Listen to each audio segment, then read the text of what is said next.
Sutro, Koko, Suturdosi, Unsodosi, Gejero, Sumba, Parai,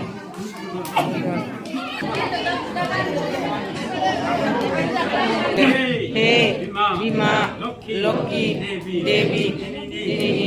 Dina, Dimana, Mahana, Madong,